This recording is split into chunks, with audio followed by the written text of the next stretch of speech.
Olá pessoal, tudo bem com vocês? Sejam bem-vindos a mais uma aula de Física. E nessa aula eu vou fazer alguns comentários a respeito da atividade complementar número 1 do PET 2. Nessa atividade complementar, a ideia central era colocar vocês em contato com o tema da física, que é tanto processos de eletrização como o próprio movimento de cargas elétricas, que a gente fala de elerodinâmica, a gente chama de elerodinâmica na física, e relacionar esses temas com o dia a dia de vocês, com os aparelhos elétricos que vocês possam ter em casa ou que vocês já podem ter tido contato uma vez na vida. Então essa atividade ela tinha esse objetivo e assim, fazendo essa relação, né, colocando essa relação para vocês de maneira bem óbvia, bem incisiva, a ideia é que vocês consigam relacionar o tema com a vida, o tema com o dia a dia, né? O tema com os aparelhos. Então, essa era a ideia central. Então, vamos ver como que a gente... na verdade, aqui o que eu quero mostrar para vocês não são respostas corretas, tá? Mas como que esses aparelhos se relacionam com os temas que nós estamos vendo, especialmente aqui no caso nos processos de transformação de energia, que são muito importantes, tá certo? Então na primeira questão, eu vou ler a primeira questão lá. Utilizamos vários componentes elétricos diariamente, e todos eles diferentes uns dos outros. Você já parou para pensar o que diferencia um aparelho do outro? Na lista abaixo apresentamos vários componentes elétricos. Então temos aqui chuveiro, aquecedor elétrico, batedeira, televisão, pilha, bateria, fusível, entre outros.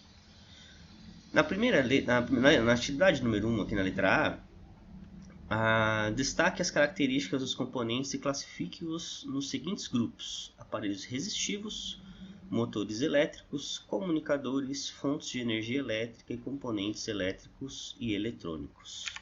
Então vamos lá, vamos pegar aparelhos resistivos, vamos separar aqui, cada um aqui, vamos tentar fazer colunas, para vocês verem como que a gente classifica cada um desses, né? Qual o critério que a gente usa para classificar cada um desses tipos de aparelhos. Alguns, o próprio nome já fazem com que vocês se remetam a função dele, digamos assim, e alguns pode ser que vocês tenham pode ser que exista alguma dificuldade em classificar, né, seja em uma categoria ou outra, né? Alguns podem, ou às vezes até pertencer a mais de uma categoria, né? Vamos lá. Então vamos pegar um por um e a gente vê, né, no que ele se encaixa.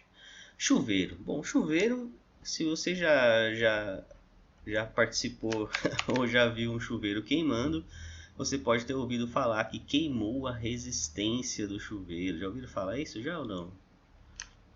Deixa eu tentar... Espera aí. Vou tentar aqui.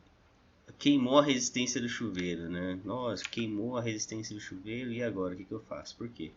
Porque o chuveiro é um aparelho resistivo, né? Ele tem uma resistência elétrica, possui uma resistência elétrica, e essa resistência esquenta, fazendo com que a água esquente.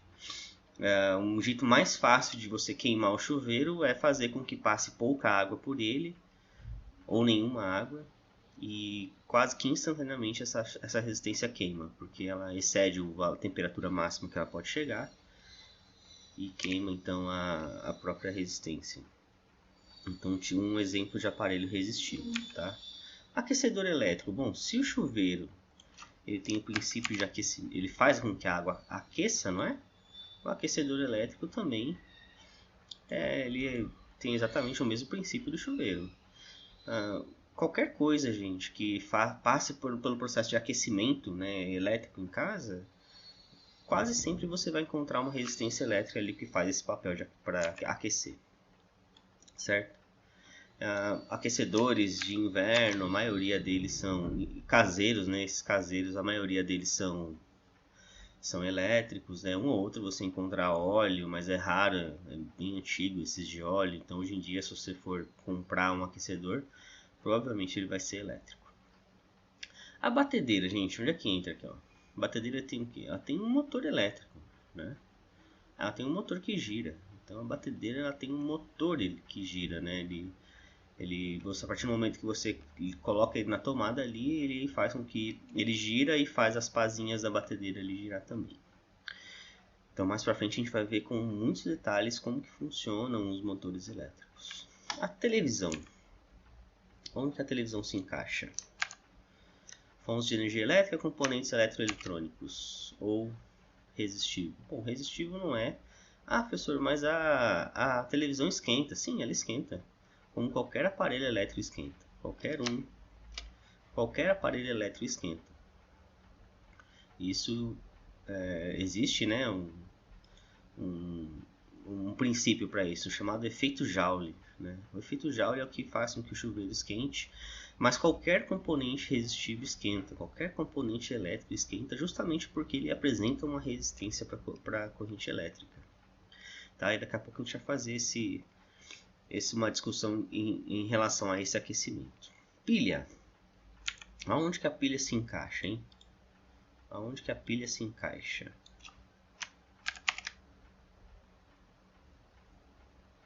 Será que vai aparecer aqui o negocinho para mexer? Esse é o problema, né?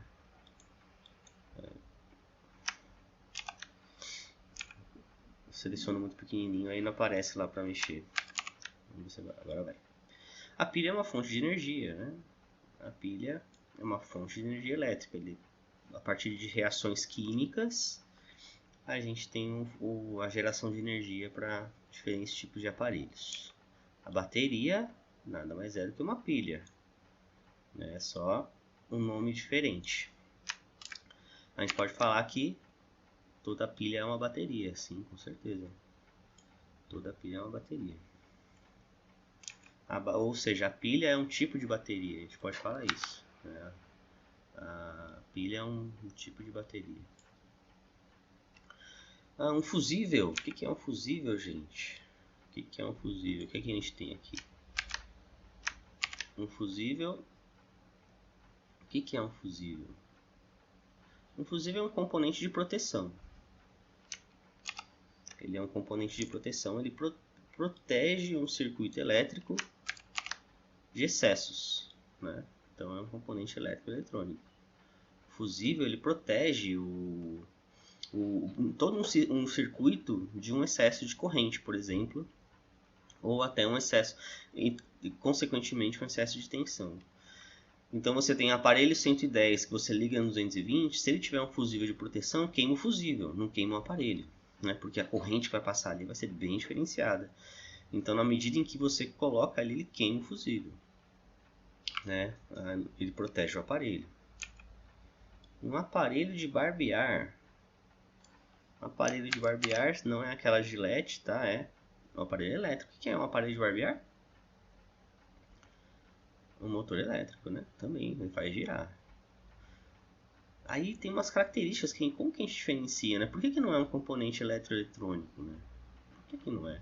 A TV poderia ser um comunicador? Sim, poderia ser um comunicador. Até pode ser que eu coloquei um componente eletroeletrônico aqui, porque não sei se no caso aqui um fusível é só o componente ou não. Vamos ver. Depois a gente pode colocar aqui em comunicador. A TV, acho que talvez seja até melhor colocar, viu, gente, em comunicador. Vamos colocar a TV aqui em comunicador. A gente pode colocar a TV aqui em comunicador, acho que é melhor. Mas ela poderia encaixar aqui também em componente eletroeletrônico sem problema nenhum, tá? Sem problema nenhum. Tá vendo como eu falei para vocês? Tem uns que eles podem ir em diversas categorias. Mas acho que é mais interessante colocar a TV como comunicador. Qual o próximo? Furadeira. Furadeira. O que a furadeira é? Também é um motor, né? Utiliza eletricidade para fazer girar o motor, né? Ou seja, usa eletricidade para gerar movimento, né? Esse é o princípio do motor. Depois nós temos uma lâmpada incandescente. Uma lâmpada incandescente. hoje em dia é até difícil de encontrar no mercado, né? Mas ela é um aparelho resistivo, ela tem uma resistência. A resistência dela, na medida em que a resistência é tão grande, o filamento ali ele esquenta e emite luz. Então é isso, por isso a lâmpada é incandescente, né? Por isso que ela gasta muita energia também, né? Porque ela esquenta muito, muito mesmo. O próximo aqui é um liquidificador. Liquidificador, mesma coisa que a batedeira, né? Também é um motor elétrico. Um gravador. O gravador a gente pode colocar ele como comunicador também. Um comunicador. Comunicadores. Um gerador.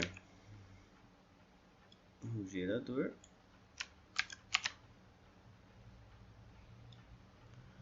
Fontes de energia. Também o gerador é uma fonte de energia. Só que ele é diferente da bateria, né? Apesar de tudo aqui se relacionar com reação química, os tipos de reações aqui são diferentes. Ferro de passar roupa. O que é o ferro de passar roupa? O ferro de passar roupa também é um aparelho resistivo, ele esquenta.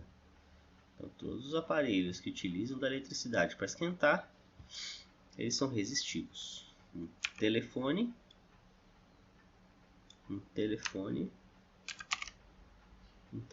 também é um comunicador. O que é aqui? Um microfone também é um comunicador.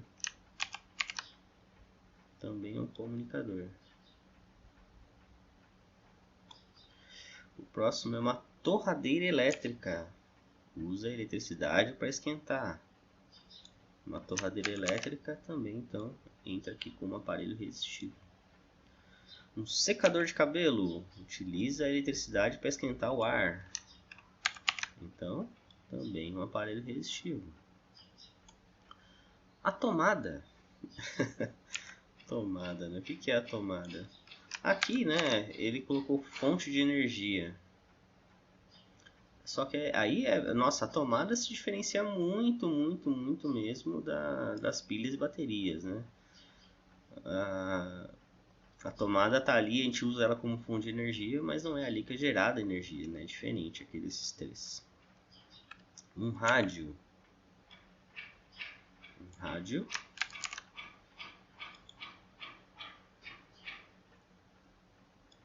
rádio também é um comunicador. E um fio de cobre. Aqui nesse caso ele vai entrar como componentes elétricos e eletrônicos. Então tá aí. Criamos a nossa lista aqui nas categorias, né, dos aparelhos. Veja que a grande maioria dos aparelhos são os resistivos, né? Em segundo lugar nós temos 1, 2, 3, 4, 5, 6 aqui. Em segundo lugar com 5 comunicadores. Empatados temos motores elétricos e fontes de energia. E em componentes eletrônicos, os últimos aqui, né, com dois exemplos. Então eu tinha colocado aqui a televisão como componente elétrico, mas ele está falando componente como se fosse um chip, como se fosse um resistor, né, um capacitor, né, um fusível fio. Então a televisão entra, na verdade, como comunicador, tá? Então olha só, na letra A, então nós fizemos aqui, classificamos nos grupos. Na letra B, indica o tipo de transformação de energia que ocorre em cada um dos itens anteriores.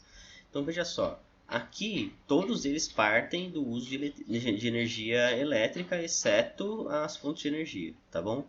Exceto as fontes de energia. Então vamos ver todos esses outros. Primeiro, os aparelhos resistivos. Então eles partem da energia elétrica para gerar aquecimento. Então nós temos aqui a energia elétrica sendo convertida em energia térmica, né? Aumento de temperatura.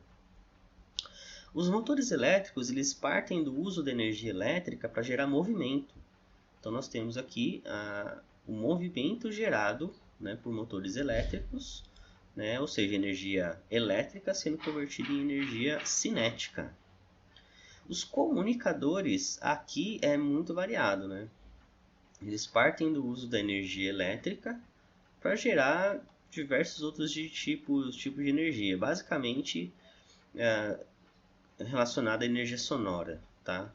Se eu pegar assim, e o que significa a luz, né? Emissão de luz? Sim, ali está gerando a própria energia como emissão de luz, né? Mas a gente pode falar que eles estão usando a energia elétrica para gerar ondas eletromagnéticas. A gente pode dizer isso daqui, né? Ondas eletromagnéticas e ondas sonoras que são responsáveis aí por fazer com que esses aparelhos funcionem. Tudo bem? Então, o telefone, por exemplo, né?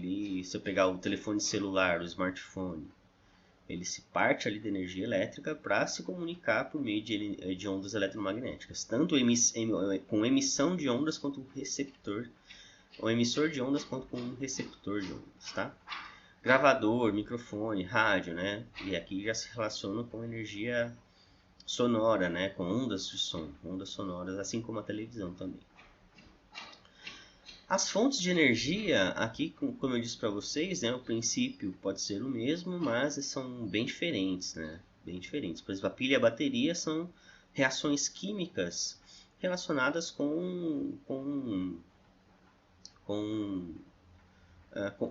elementos químicos, né? São reações químicas, quando você junta ali elementos químicos, que esses elementos eles liberam a energia que é utilizada na pilha. O gerador já pode ser uma queima, por exemplo, um gerador a combustão, né? Ele utiliza gasolina, que também vai ser uma reação química, né? A queima da gasolina é uma reação química, só que é diferente, né? Não é uma reação como essa daqui, né? As baterias de lítio, por exemplo, né? Que usa o próprio elemento químico para gerar energia. O gerador ele usa combustão. E a tomada ela traz a energia gerada numa hidrelétrica. Acho que provavelmente aqui no Sudeste a gente só tem a energia, fornecimento de energia basicamente ele vem de hidrelétricas. Então aqui a gente está falando de energia cinética, né, sendo convertida em energia elétrica, ok? E aqui já os componentes eletroeletrônicos, o fusível e o fio de cobre já é um pouco difícil de falar de conversão de energia, né? Porque não é esse o papel de cada um deles. Esse aqui está conduzindo a corrente elétrica, esse aqui também é um condutor de corrente elétrica, só que ele é um dispositivo de proteção. E vamos na letra C. O que diferencia um aparelho do outro? Bom, basicamente é o tipo de conversão de energia que cada um faz, né? Então, aqui a gente fez um apanhado dos tipos de energia que cada um converte, né? Ele pega a energia elétrica e converte em algum outro tipo de energia. Então, por exemplo, em aparelhos resistivos, a gente está falando de a geração de energia térmica, né? O aumento de temperatura, nesses casos aqui. E aqui nós estamos falando de energia cinética, né? Eu preciso utilizar a energia elétrica para fazer um motor girar, por exemplo. Tudo bem? Então, a função, né, de cada um dessas categorias aqui, cada uma dessas categorias, ela determina o que faz cada um desses aparelhos. Certinho? Então, veja que são aparelhos que estão relacionados com o uso cotidiano, tá? Algumas ferramentas de trabalho, outras uns itens domésticos, né? Mas, embora pode ser, né, que a gente não tenha todos esses aqui em casa, ou pode ser que tenha, não sei, mas são aparelhos conhecidos e que vocês sabem bem a função de cada um deles, tá certo? Então, fica aqui a maneira de você determinar, sempre que você vê energia sendo convertida em movimento, você tem uma ideia de que isso aqui tem um motor, tá? Isso tem um motor. Energia elétrica gerando movimento, isso só se faz por meio de um motor elétrico, ok? A energia elétrica gerando aquecimento, isso só se faz por meio de uma resistência elétrica, tá certo? Isso aqui eu acho que é o mais importante, né, dessa aula. São essas duas categorias aqui, que elas dão margem para a gente aprofundar muito o nosso estudo aqui das transformações de energia relacionadas com energia elétrica. Muito bem? Então vamos lá para a segunda atividade aqui da nossa lista complementar. Vamos lá, vamos ver o que era pedido. Leia o texto abaixo e responda as questões. Então, a eletricidade no corpo humano, impulsos elétricos do olho para o cérebro. Então, nós temos cérebro, sensação, nervo óptico, imagem invertida e objeto. Então, vamos lá. A visão é o sentido que domina a nossa vida. Ela começa com a luz refletida pelo objeto que estamos observando e que atinge o nosso olho.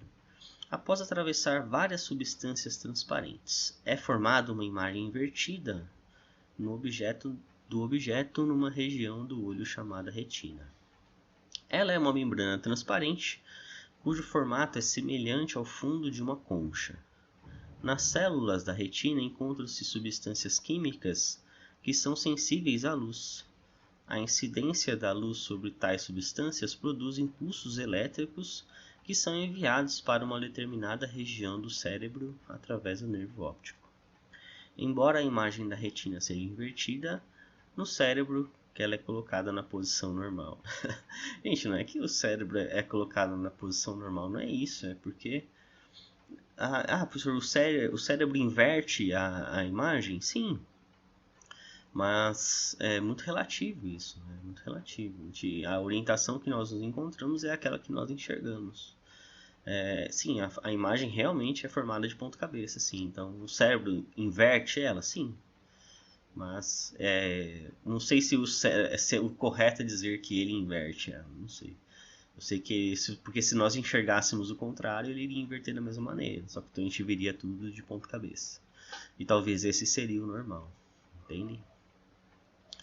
Mas aqui foi uma descrição bem simples, né, de como funciona, né, o aparelho da visão.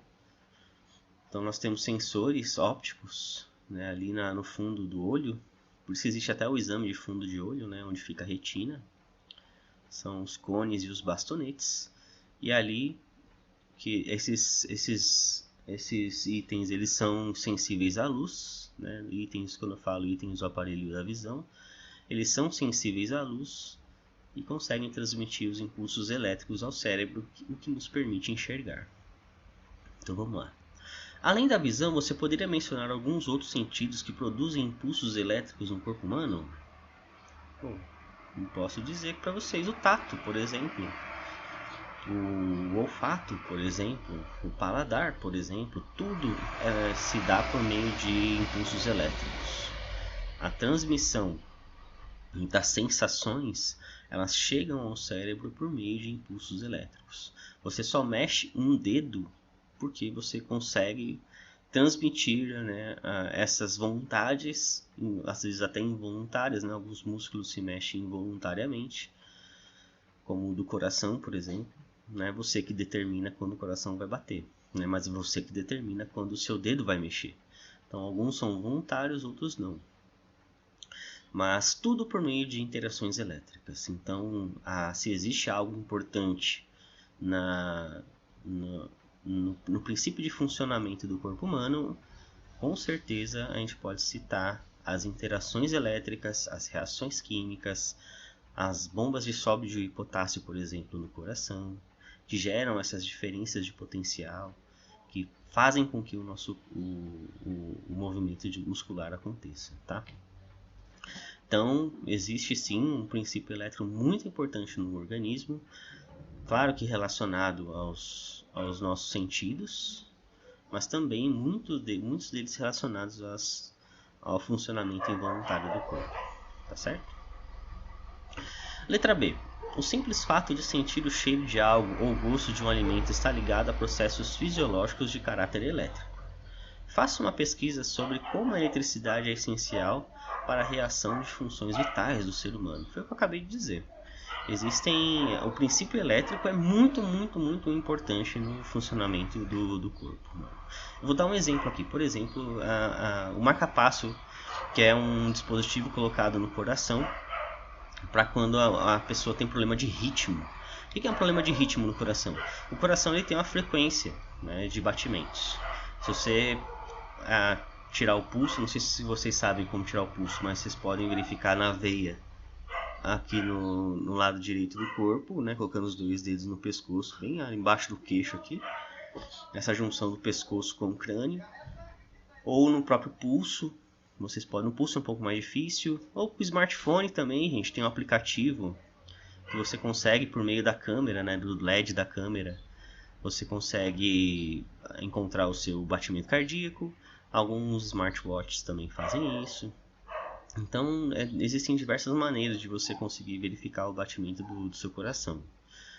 Então, quando a pessoa tem um problema de ritmo de coração, é colocado o quê? Uma pilha auxiliar. Né? Você tem um problema elétrico, você tem um problema de geração de energia para o seu batimento do coração. Então você coloca uma pilha auxiliar, que é chamada de marca-passo. Essa pilha ela vai determinar o novo ritmo do coração e ele vai voltar a funcionar normalmente. Até é muito curioso, porque o marca-passo ele é um dispositivo de metal e ele apita, por exemplo, em porta de banco, né? Então, hoje em dia eu não sei se já tem uma tecnologia mais moderna, mas era muito comum, né, as pessoas que usam marca-passo ainda terem que se explicar no banco. Eu lembro que tinha uma carteirinha, alguma coisa do tipo, né, que mostrava ali que ele tinha um dispositivo metálico dentro do corpo e por isso era detectado em detector de metais, por exemplo. Mas assim, é só um exemplo, tá, gente? Essa pesquisa vocês podem fazer com N diversos tipos de relações aí do corpo humano, para funcionamento dos órgãos, dos sentidos, entre outros, tá? A fundo, o princípio elétrico é com certeza o mais importante princípio de funcionamento do corpo humano. Perfeito? Então é isso, gente. Essa foi a nossa atividade complementar. Então, nessa semana nós vamos determinar, né, como que nós vamos fazer o nosso primeiro podcast. E a gente se vê na próxima aula. Um forte abraço para todo mundo e até a próxima. Tchau, tchau.